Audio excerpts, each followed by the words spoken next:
अस्सलाम वालेकुम नाजरीन, आप देख रहे हैं जेके न्यूज में आपका खैर मुकदम। मैं हूं राना सुल्तान। आइए डालते हैं आज की खास खबरों पर एक नजर। टुलिप गार्डन श्रीनगर जो कि बहुत खूबसूरत है, जहां पर मालिक के दूसरे हिस्सों से सियाह लोग सैर करने के लिए आ रहे हैं और कश्मीर के लोग भी टुलिप गार्डन हो हर गार्डन लोगों की बड़ी भीड़ दिखाई दे रही है। एक तरफ सरकार की तरफ कोरोना वायरस के बारे में रोज ऐलान करते रहते हैं कि मास्क और सोशल डिस्टेंस का ख्याल रखा जाए, दूसरी तरफ टुलिप गार्डन जैसे जगहों पर कानून की खिलाफ वर्जी की जा रही है। अगर सरकार अपने ऐलान के पाबंद है तो टुलिप गार्डन ऐसे जगह कब की बंद की होगी। डेस्क से राना सुल्तान के साथ श्रीनगर से भट्ट मुजाफर की एक खास रिपोर्ट। मैं इस वक्त श्रीनगर के टुलिप गार्डन में हूँ, जहाँ पर लोगों की बहुत भीड़ है।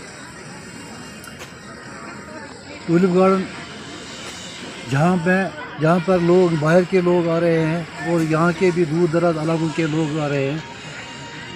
सोशल डिस्टेंस या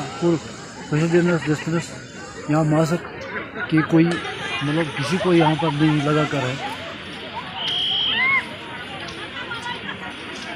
तो साथी बेकार दे मास्क पहनेंगे तो कौन है वो। इतना सुंदर गार्डन है, 15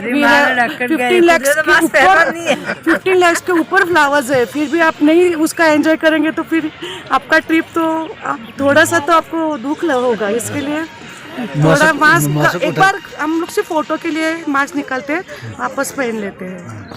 थैंक यू। ये थी दिन भर की कुछ खास खबरें। दीजिए मुझे और मेरी पूरी टीम को इजाजत। आप जुड़े रहे जेके न्यूज के साथ। अल्लाह हाफिज।